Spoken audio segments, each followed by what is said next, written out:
you get into it because you hear all these people say, oh, it's like sitting down and having a conversation with a friend. It's relaxing. You can be comfortable. You can be yourself. But when you're first starting out, it doesn't feel that Yeah. way. It feels very No, it doesn't feel that way at all.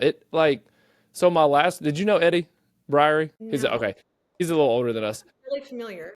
So like I'm going from him, he's a pastor, and now I'm Oh, sitting down with a chiropractor. Like okay. Yeah. completely different worlds of things. And some of the stuff we talked about, like he had lost almost 50 pounds. And so I Oh, wanted to get him on and talk about how he did it. And that led to this, that led to this, that led to this. And so that's kind of like if you have topics, I don't necessarily want the scripted answer. I Give don't me, know. yeah, give me off the top of your head of why, of what you really, really want to say and what you really want to do. And so with that, welcome to the show. Thanks. Thanks for having me. I'm ready for the rapid fire questions. You want some rapid fire to get going? Yeah, as long as you can guide the conversation. And I also rabbit trail a lot. So if I Do ever it. rabbit trail too far, you just pick me up, put me back on the path. And Got you. Okay, here's your first rapid question. What's the best gift under $100 that you've received? those are harder than other questions about what I do. Uh, I'm a sucker for flowers. yes. And my mom is a florist. She's always been into flowers. And I always had fresh flowers in my room and my bathroom growing up. Hmm. And they just make me happy. So I'm going to go with Well, that. you sound like Sarah. That's amazing. Always. We just planted some wildflowers in our backyard so we can have fresh flowers in our house. Yes. Yes. But yeah, that's what we just did over spring break. We set the whole garden back up. Well, good. Good for Oh you. yeah. I Oh tried yeah. to get into that so when we first moved out here, I hadn't opened a practice because we were only going to be here for 2 years. Okay. And so I didn't want to start up a practice. So I was like, well, I'll stay at home with our daughter and tried to garden, and even staying at home with her killed everything. I don't have a green thumb. Well, y'all live in a hard environment. Maybe. Yeah. Yeah. Like, I'm gonna give you some credit. You probably were doing. A lot of hot springs. There's a hot spring in our backyard, so they say that's not conducive to a lot of growth, but You have a hot spring in your backyard. we do. Yeah. I have. That look. I don't know. You can't see it from here because I think the glare on the Yeah. screen. But anyways, I don't want to waste time trying to find it. But there's a That's creek cool. right in our backyard, and it's from a hot spring, but it stays at like 78 degrees year round. So it's cool. Super fun. All right, let the people know what you do, Anna. What do you got going on? So you've been in Utah for 2 years now, or no, 3 years. Yeah, coming up on Three 3 years. years, and you just opened a what type of? So I and everything practice. Yeah.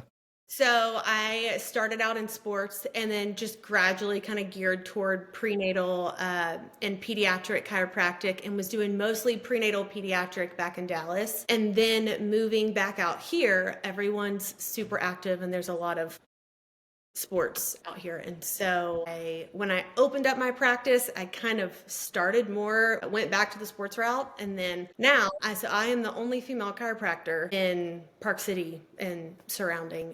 Wow.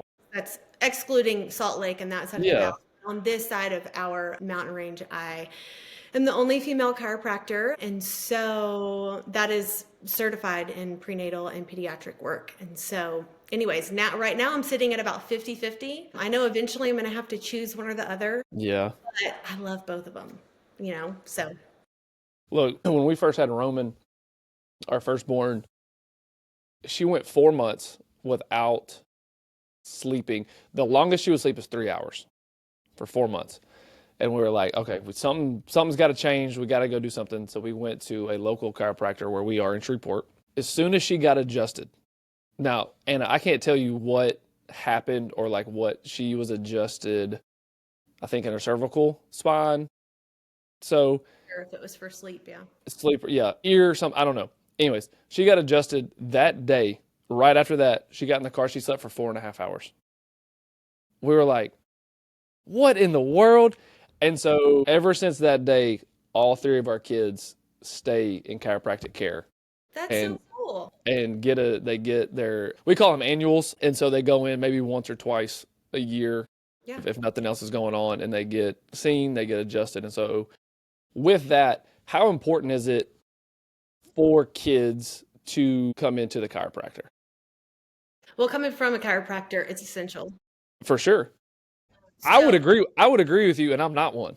once you have had an experience like that, when you have had a baby that can't sleep, which Hmm. means you and Sarah haven't slept for longer than 3 hour stretches either, for Yeah. months, you'll do anything.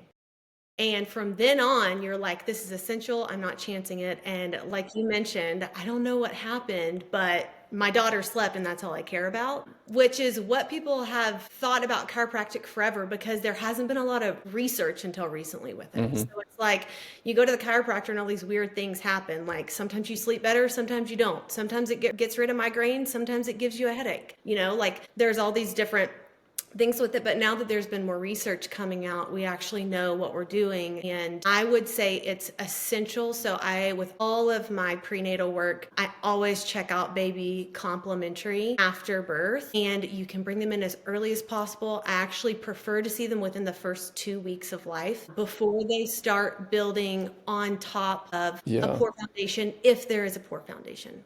So if you think, just simply put, like you've got the uterus, which is like Hmm. a hammock, and your baby is in the uterus, and there's a bunch of different things that can happen with mom that depends on the quality of that uterus, right? So you want it nice and relaxed so baby can grow and develop and stretch out and move. That would be optimal. But a lot of times, because we all come into pregnancy with tight hips and all these poor patterns that we Yeah. over the years, it causes more constraint in the uterus. And so you think about like a really a tighter environment, baby doesn't have as much room to move and grow. So it can affect positioning. So if you think baby is like all caught up like this, you'll get a lot of tension through here, which is when you see a lot of like what you describe, poor sleep, what parents will describe as like colicky, that they used to think was Yeah. driven by the digestive system, but really it's the inability for your nervous system to adapt and the vagus nerve not being able to function properly, which I'm sure you've heard a lot about the vagus nerve, but that is like, You're the first person to ever say vagus nerve on this thing. That's awesome. well, I can expand if you need me to on that. Yeah. But yeah, I mean, I would say it's essential. You want to make sure that baby has good tone throughout and is able to move every single segment of the spine, because that's the house of their nervous system, and their nervous system is developing their brain, which is developing their being. Does Yeah. that make sense? Yeah. Yeah. I'm trying to go back to being a first time parent Yeah. and remembering that. So you said as early as to 2 weeks to bring them in. Is that kind of the standard for most prenatal chiropractors is 2 weeks, or like how early is too early? There's not a too early. There's not a too early? Okay. A trained prenatal pediatric, usually they go hand in hand, because ideally you want to be seeing, well, ideally preconception, but ideally you want to be seeing mom throughout pregnancy, and then make sure you're able to get your hands on baby as soon as possible, that they have got full like movement in all their limbs, good muscle tone side to side, so that you can send them on their way. They can develop, they can grow, they can sleep, they can adapt, etc. But you can still make big changes throughout the first year of life and beyond that as well. Yeah. But most prenatal pediatric chiropractors are going to say optimal window is going to be within that first 2 weeks. Wow. I love it. Because a lot of people thinking they're like, I've never thought of that in my life, to bring my newborn 2 weeks old into the chiropractor to get adjusted, or, yeah, I would say adjusted would be the best description of what you're doing at 2 weeks. Like, what are you actually doing to the newborn within 2 weeks? Because I'm fascinated by this, because I mean, when those babies come out, they're just like loose, like their mobility, flexibility, they're just all over the place. They're like rubber bands. Yeah. So, which is a great point, because usually as a chiropractor, you're adjusting a joint and their Yeah, joints aren't developed. yeah, And so you think about a chiropractic adjustment, whether you've received one or have watched the videos on Instagram or wherever, where there's a lot of popping. And first of all, you're like, that's freaking scary. I don't want my baby to pop, which I would say they won't, right? Yeah. The joint for air to build up in order to have the popping noise. It's like bubble wrap. You're Okay, so putting for people that don't know, the popping that is coming when adjustment happens is just air in the joint. it's just air in the joint. So when a Okay. joint doesn't move for a while, so it should move. So it should be pushing out the gas that comes within the joint. Yeah. But when it's not moving and it's locked up, air is going to build up in the joint. And so then you go put mobility into it and air's released like bubble wrap and it makes a pop. See, it's not scary. It's not scary. It's a good thing. It's not your bones cracking Yeah. or your ligaments ripping off the bone. Yeah. But people they don't know, Yeah. I think the same thing. So, but to answer So your question, going back to the 2 week old, yeah. So they're on the table. What's going on? to describe, so we do refer to them as adjustments. They're more body work adjustments. So it's finding levels of higher tone. So you'll notice with a baby, maybe not within the first 2 weeks, but within the first couple months, like maybe your baby will turn to the right, but not to the left. And when you go and you touch their body, you can be like, oh, their muscles they just feel tighter here. They feel restricted or they're favoring one side. Those are signs that there's a higher tone in that area. And so we want to go balance out the tone. So the tone's even from side to side so that they can develop side to side physically, which develops their brain side to side equally. Does that look? I'm gonna come to the questions that I think Sarah would ask in this. For it. Would that mess up breastfeeding? Like if they're a breastfed baby, does that mess up like what side they would prefer to eat on? The adjustment? Or like if like you just said like if they feel good going to the right, but they don't want to go to the left. I can just imagine like they'd be uncomfortable and like fussing trying to eat from the left and they just want to go back to the right. Yeah, so what I look at with breastfeeding, I kind of break it down to 4 major components, and I also work with lactation consultants. So I want good cervical range of motion. So babies should be able to turn their head comfortably from side to side, lying across your body. So if your lactation consultant, which maybe they got educated different or a while back, has you put your baby in football position, which is holding them like this. Oh, yeah. So they can feed on this side across the body, and this side you have to hold football position. That is like they can't turn their head, Okay. which is going to affect their vagal tone and their development. See, I mean, the lady that we had, I feel like she was old school trained, is how I say it. Like, she had all the new research and saying and stuff, but she was like, look, baby, if it don't work, this is what you need to to. Like Yeah. that old school, like grandma, hey, no, grandma knows best. And so that's just why, yeah. But it works. It does. Another thing, and you can get more and more nuanced with it. So that's what I like, people that are coming to me now that have seen a chiropractor in the valley that we're in. They've gotten help with just general chiropractic care, because if you only just adjust the first 2 cervical vertebrae on a baby, it's going to make massive change. But going to someone who's specifically trained in pediatric and I've done specific like breastfeeding training and stuff, you'll look at like you want the jaw to be able to move properly, you want the palate, all of their cranial bones and their cranial structures.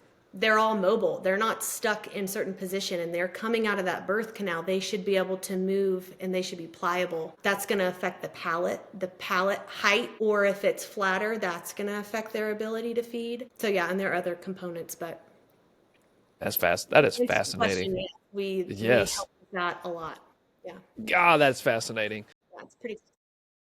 Yeah, I mean, just even at 2 weeks old or, in womb, the human body is fascinating of what one is supposed to do and 2, what it can do. Mhm. And you're helping both. It's really cool. Yeah. I love what I do. I've always been fascinated by our bodies, and the basic philosophy of chiropractic that they teach day 1 of school is that the power that made the body has the power to heal the body, that there is an intelligent design within the body. So as a believer, I'm like, this really resonates and is incredible. And you start learning more about the body, and it's a reflection of how creative God is, right? Yes. And so it's really what we're doing here is removing the interference to allow the body to function how it was created to. So I'm glad you bring this up. this is one of the interesting topics of chiropractic care. I think getting into it is manifestation or healing practices, I guess would be terms. I don't really know, but so how, and you might not be able to answer this. I don't know, but we're gonna throw it out there. I know, but How would you describe or go through talking as a believer of what you do is this is not voodoo of yeah. like I'm not doing magic, I'm not manifest, like you're not bringing on your own healing, so to speak, because like you said, we believe we have a creator and he created us to do these things and he gave us this intelligent design and our bodies are supposed to function in a way. We live in a broken world with sin in it. It affects our body. We know that. And I think I'm going to keep saying it. What you do is one of the coolest things because it helps people, one, get out of pain. And if you can get out of chronic pain, your life is changed. And so how do you go back and forth, or how do you have conversations with people that are so spiritual in what you are doing that they miss the creator in it? Have you had to run into that? Like with adults or anybody like that? I guess I should start there. Like, have you actually run into anybody like questioning like what you do or coming to you and be like, hey, do you do this? Because I want the spiritual stuff with it. So a believer coming to me asking me to incorporate the Yeah. spirituality Yeah. part Yeah. Yeah. with the session. Yes. So here's what I had to do Okay. for myself, because I'm sure this may evolve as I get older. Beginning of school, I got really confused because a chiropractic hasn't had a lot of research in its history. And now we have more, which has served me a ton because I need to know why things are happening, what's happening. I'm very like infatuated and motivated and excited about my work when I know what's happening. I want to know the science behind it. I want to know all of that, right? We didn't get that when we first got to chiropractic school. And and that's relatively recent. I graduated like 9 years ago or something like that. And for me, I was like, this really fits in with my spirituality. And then once I got down into it, I was like, oh gosh, these are at ahead.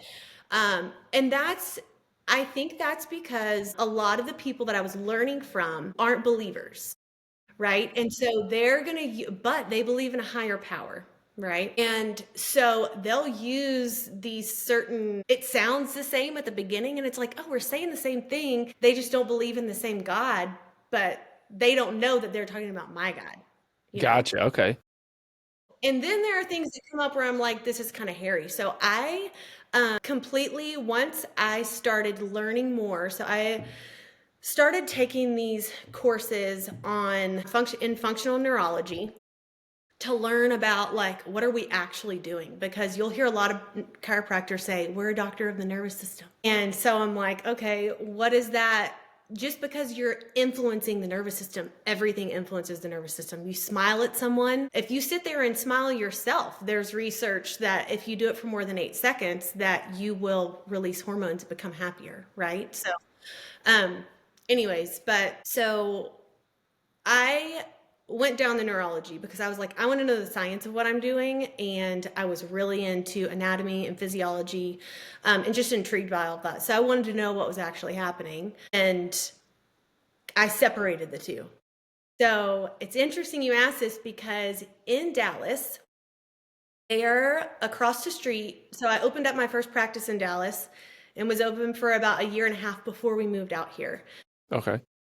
And there are a couple of chiropractors in the town that I was practicing in that are very spiritual. I mean, every appointment that you come into, and they're Bible believing Christians. They're praying over you, prophesying. They bring other gifts into their sessions, but They're prophesying when you come in? it can be very blurry. Yeah, Yeah. yeah. So, but it blends the two and it makes it confusing, right? Yeah. So whenever they would come to me, they're like, whoa, this is like a different experience. Why aren't you praying for me? Why aren't we? They wanted that spiritual experience. Right. But for me to actually be convicted and clear on what I was doing and my goals and how I could help them, I had to separate the two. I got you. So I think they merge gradually a little bit more and more depending on who you're with. But I think I'm just clear in what I'm learning and what I'm doing, which makes it less confusing for me and less like of a spiritual battle for me. Yeah, that If that makes sense. look, I've been to some places, not necessarily for like an adjustment, but like massage therapist and stuff like that. They'll try to bring the crystals. I'm like, no, no, we ain't. No, I do not need any crystals. Sound like my I do mom. not need any sage. Witchcraft. Which I do not like. I don't necessarily like. I'm here just for a sports massage. Like I don't need like You're my like, just my shoulder, my rhomboids hurt. mm, I need you to help me. mm, I don't need your crystals on me. yeah. Like I don't need that type of stuff. And so when you bring up someone prophesied, I don't know what I would have done in that situation if I'd have walked in as a believer and I'm a new client and I don't know. I don't know if I'd have been weirded out or if I'd have been like, dude, this is awesome. I don't Yeah. know. I'm torn. I'm torn right now. I don't know if I'd ever been like in that situation. Yeah.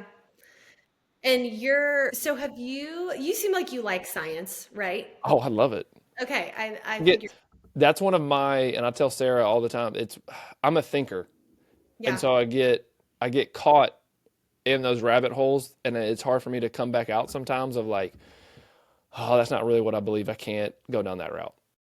And Mhm. so, yeah. So, what were you gonna say? So what helps me with that kind of stuff? Like I personally I don't think that a crystal has the strength to make noticeable change unless you believe it does. Because I also believe placebo. I Oh, mean, yeah, it's a real thing, right? It's yeah, proven, and our mind is incredibly powerful. So if we believe something is working or going to work, it will and it can. Um, and but it's interesting to look at the science behind crystals. There's not a lot out there, and I don't know. I also don't know if like the studies I've read are legit or whatever. But if but you you do, know what I'm talking about because you're bringing this up. Like, I don't need you to go put your crystals out on a full moon and you think they're supercharged from the moon to come heal my body. but some people do. I know. But and just playing devil's advocate here, right? Um, because I just think it's interesting because the more you actually give something attention, and this is something that and Nathan and I talk about often that we want to do is not write things off that we think are crazy. I think that's what we've learned kind of getting out of our bubble. The things Hmm. that we thought were so foreign, like there's a reason why they believe in what they believe. Yeah, And it really helps, even though you don't come to believe what they believe, it helps unify. It creates a common ground. I'm a curious person. Yeah. Yeah. Like, And to I be need able to know what happened when you were going through this for you to really believe. Because look, believing in Jesus Christ and what he did to a non-believer is crazy. Such a far-fetched story. They're like, you're crazy. I'm like, yeah, I know. But like, I have the conviction of that he died on the cross and he was raised and is living now. Like, Mhm. I truly believe that. And people are like, dude, you're crazy. Yeah, it is.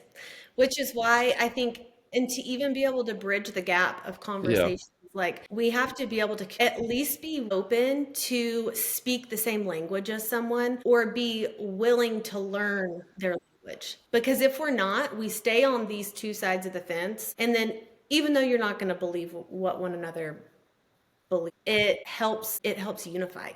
And if you Yeah. can be unified and meet on the same page with people, they don't care what you know until they know that you care, right? And so if you just say what you're doing is crazy or out there, they're automatically like defense mode and they're not going to be open to any conversation with you. And that's what we're here for, right? Yeah.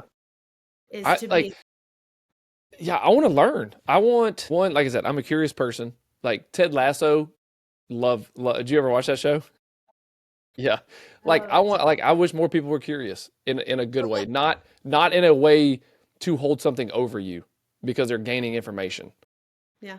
Yeah. Like I'm genuinely curious of what people believe because sometimes I'm like, how did we get there? So, sorry, I had to look at something. I'm going to challenge you on something then. Hit me with it. The crystal thing. Okay. What's your response? Have Okay. you ever read anything about quantum physics? All the time. Okay, you have. So, have you read Joe Dispenza's book? I don't know. I'm gonna have to look that one up. He's got a few different ones What's on his quantum. name? Joe what? Joe Dispenza. All right. I'm all And it's out there. It's not, you're not going to align with what it talks about, but it kind of breaks down the science in a way to where you're like, okay, I could I can kind of believe that. why someone believe this, Okay. because it talks about the ionic charges, like every atom, right? When you go back to the basics of matter and what we are, it's all atoms and ions that have different charges, and those different charges and how they interact with each other create an experience, right? That is the science behind, in my mind, this is how I rationalize it. That's the science behind why some people believe crystals work. They So don't. it's funny you bring this up because I taught high school chemistry and well that's where I got introduced to crystals. It was in the Interesting. book that I was having to go through. They were talking about it and I was like, I don't know. I can't See, but but we yeah, take it, I think that's where science helps me gain common ground to have conversations with people who don't believe what I believe, yeah, is because I you take it from the belief that everyone's very emotional and reactive about, mm-hmm, because it's their belief and they're passionate about it and it's who they are. If you materialize that into like a science and something you can explain, you can find a common ground, for, yeah. But which I see, think is I'm trying to get the common ground. Look, the selfish reason is about to come out now. I'm trying to get to the common ground to introduce you to Jesus. That's what I'm doing. yeah, but that's what I mean. Like, bring your crystals. Jesus is not offended by your crystals at all. Bring them with if you want, and then I'm going to introduce you to this person that I know that is living, and then Hmm. now let's have some more conversation. Yeah. So think about this, like, and I like just kind of piggybacking off what you just said. So in my mind, like right now we moved from a place that was it's the Bible Belt, right? Right in the Condensed, middle of it. moved to a place where we're the minority. And so we need to find common ground, right? Like we've got to meet people, and then how are people going to know Jesus if they don't know you? And this is also something Nathan and I, like when it comes to our values and what we want our lives to be, we are very passionate about knowing our neighbors, right? They're going to be different than us, and laying roots and building relationships with neighbors, with people in your community, outside the four walls of the church. And I don't mean just knocking on their door and having a conversation and jumping straight to a biblical conversation, but being around them enough and exposing yourself enough to them to where they say, wow, when you had a day like that, you acted different, right? Oh man, yeah, this is good. Absolutely. But it is, if we I don't know. live amongst people and with people and open ourselves up them to build genuine relationship, not for the point, right? We know we want them to know Jesus. We want a bigger party in heaven and more people to celebrate. But if we don't let them get to know us, it's not that it's well, I don't want to say they're not going to know him, because Yeah. he can use many other things besides us, but we get the opportunity to be a We part of should be that. living like an Acts 2 church. Absolutely. And It's not yeah, just saying it, yeah, but really living yeah. it. Like, Because I mean, yeah, if you just, I challenge people if they've never read Acts 2 to read Acts 2 and what the church actually looked like back in, first century or second, I don't, yeah, first century. And It's completely different than what it looks like now. Yeah, it's very westernized now. We've taken Eastern things and turned it into a Western culture. Yeah, well, Unfortunately, yeah. But you don't even know that you're doing it when you're in it, yeah, you know? that's And kind of scary. we were always challenged because when we were in Dallas, we were at a church that was everyone around you was similar, right? It's like white suburban Texas Baptist Comfortable. church, so comfortable. Everyone around you is the same and thinks the same and believes the same for the most part. And so you're like, yeah, it's important to do that, but you don't realize it until you get put in a position or plopped down in a place and God puts you somewhere where you're like, no one is like me, now what? Yeah, as long as you're in the Bible Belt, as long as you don't drink, steal, and cuss, you're good. You're good. Which is like that's almost like the anti-gospel. Yeah. Well, you can see why people get pulled into it, Oh yeah, because we are called to be sanctified. And that's kind of we're living in the he's already come, but not yet. We're living in that in between where we're in the world, but we're not of the world. And it's beautiful and it's saved, but it's broken. And it's just we're living in the dichotomy of both of those things, which is very confusing for people who live in flesh, which is why we have to extend much grace to the people around us. Make room for faults. Okay. Yeah. Well, there are situations you would want to go to the emergency room instead. But I would say for older kids, and you'll pick up on some of this prior, but some of the easier cues to pick up on favoring one side, you'll pick that up prior to 6 months. So you'll pick that up probably like realistically for a new parent, maybe between 2 and 4 months. Like notice changes in breastfeeding, right? They prefer one side, they don't like the other side. Yeah. And some of that can be because you just hold them on the right side all the time. And that creates that, right? So, yeah, anytime a baby is bunched up in a C position. So, if you lay them back on there, if you're doing tummy time, right? That's something that most parents know to do, even new parents, tummy time, and they're constantly kind of fishing towards one side. Or they like to only lay their head on the ground and on one side. They don't like to pick their head up. That would be a sign too. Delayed crawling kind of gets hairy. The CDC not long ago, they took crawling off of the developmental milestones, which is a horrible issue. So if your child does not crawl at all and go straight to walking, that would be a sign. Crawling, that's probably because it's overly sensitive. If I'm just saying what I really think, that like parents get sensitive and it's personal, like your baby's crawling, my baby didn't crawl. Some don't crawl and some walk and they end up just fine, right? But what else is more common too is all these like learning disabilities and anxiety and kids not able to adapt to their environment very well. They're overstimulated, they can't regulate their emotions, they don't sleep, all these things that some kids just don't sleep well, some kids just can't regulate well. And there are varying things that will cause that. I'm not saying it's just the tone in their body, but the tone in their body greatly affects those things. So if you can help them move better, the cross crawl, if you want that baby to be able to crawl, if they walk before they crawl, make sure they go back and crawl. That cross crawl pattern is what's going to develop both sides of the brains to be able to work properly together, which we need to help regulate cognitive function and all that as we get older. Yeah. And that's like such a cool thing is that everything can be learned. It takes longer to learn things as you get older, right? It takes more practice to remove some of those patterns, but you can learn it. And you probably know the term of neuroplasticity, right? That's being able to learn new things and create new habits and movements. And we have much greater neuroplasticity the younger we are. And the older we get, we still have some of it. It's not gone. Yeah, but you have to work a lot harder for it. So, which is really cool. It's cool for our jobs because it's like, oh wow, I can actually teach you something that will help you. Like the kids that just trip over their feet all the time. Like they're just really uncoordinated.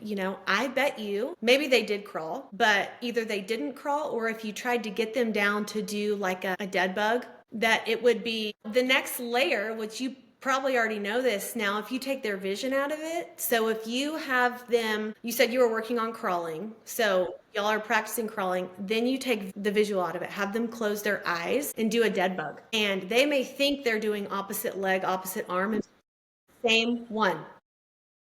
It's crazy. Yeah, because that's, I mean, well, this is a rabbit hole, but like a lot of what's constantly fueling our brain is our brain needs to know where we are in space at all times. And our visual system does that, our vestibular system, which is like our inner ear, and our muscle spindles, like the proprioception of our muscles and our joints are constantly telling our body where we are in space. So when you take the eyes out, take the visual system out, and then they're laying on their back, so some of that vestibular system's out as well, you can really isolate the proprioception or the movement patterns and how it's physically affecting.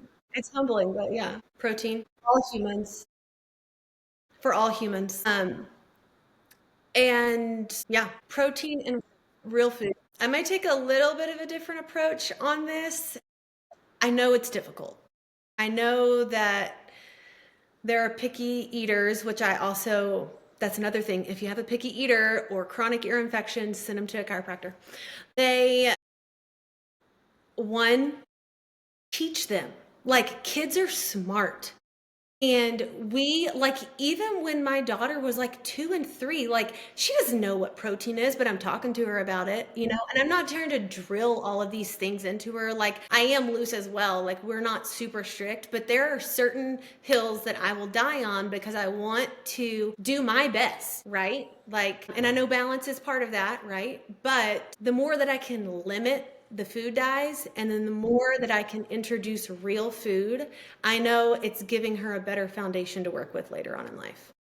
So I'm talking to her about that, like in conversations, you know, like this makes us healthy, or, you know, when we're sick, like, and we can't visit our friends or go to a play date because we're sick. We've got to wait 24 hours. We can't go to school because you've got to wait 24 hours. Like, don't you want to see your friends? Like, if we can treat our body well, it'll treat us well. And then we can go run and play and go swim and go to school. And so I just think, assuming that they're smarter than we think that they are, and having conversations like just like you would tell your sister or your friend, and educate them on like why they should maybe incorporate some protein and real food. Do the same with, yeah. Mm-hmm. Yeah, no, but which that's kind of a cool topic too that I think is changing over, and it's, I just get excited. It's fun to see like that this isn't like new knowledge for a lot of people, right? Now you ask the general population and they're like, that's not bad. Like, actually, the low calorie pack is worse for you than the stick of butter or whatever it is, right? And most people know that now because the information has been fluctuating and coming out for a while, but it's cool to see. I know. Now all the stuff's coming out. Same thing with all these dyes. Like, you're crazy. Like, you're being too, you know, like too particular or too picky, not letting your daughter have food dyes. But it's, what's crazy is that they are waiting 2 years to take it off. But they are. It's progress, and the fact that they're keeping it on the shelves until the date when they have the information about it that they do is insane. But so yeah, if you can limit those out of your diet and your kids' diet, that will make the world of a difference too. So I'm good. I probably have like 10 more minutes or 15. I was gonna try and get a workout in before I have to do school pickup, but you're good. That went by fast. Yeah, so we can talk again. It looks different at different times of the year and in different seasons. Yeah. So I genuinely love working out. I love working out really, I love high intensity stuff. So I have to be careful there, to not overdo it and not do consistent high intensity stuff for more than like 3 months. So I am a sucker for working out in the sun, in the heat of the day, the hardest workout possible. And I just love it. Like, I get a rush from it. So I have to be careful. That's like my summertime. So summertime, I'm probably a little bit more intense because I just love those afternoon workouts in the heat, and then kind of get more stable and realistic through the winters. I try, just simply put, I try to fit in a heavy upper body day, heavy lower body day, sprints once a week. Yeah. Oh yeah. That's what I believe. Like if you don't get older and then start slowing down. You get older because you started slowing down. So now you don't want to add too much stress because that could take you in the opposite direction. Um, but yeah, so I do sprint once a week. I do like zone 2 cardio. So like between 2 and 5 twice a week. I love that stuff. My mind just escapes into fantasy land or dream world, and I love it. Or I'll go on a hike or something. Yeah, I, I know. Go for a walk, go for a jog, climb on the treadmill. But yeah, I try and keep those three components. And I do a little more than that. Like I probably do weights maybe 4 times a week realistically. But as long as I have 2 weights or 2 days of weights, 1 day of sprints, 2 days of like a zone 2, then I can check the box on successful weekend. I keep it minimal. I usually do more than that, but that way I don't feel like a failure. I get in my head if I start coming up short. Not every day. I give myself permission to not do anything 2 times a week. It's dangerous. Oh yeah. Well, y'all should come out. Y'all can stay with us. Yeah, bring her. Jackson Hole is about 8 hours from us. So Jackson Hole's in Wyoming. Look, Sven tells me all the time, he's like, you are really smart, but there's a huge gap in your education and it's geography. And I tell him, no, because they're all the coaches. And I don't think they cared as much about our education. Maybe I wouldn't either. I don't know. It's okay. You're good at other things. You don't have to do it all. Yeah, it's okay. All right. Yeah, thanks for having me. I enjoyed it. Yeah, let's do it again. We'll have a lot to. Sounds good. Can't wait. All right. Okay.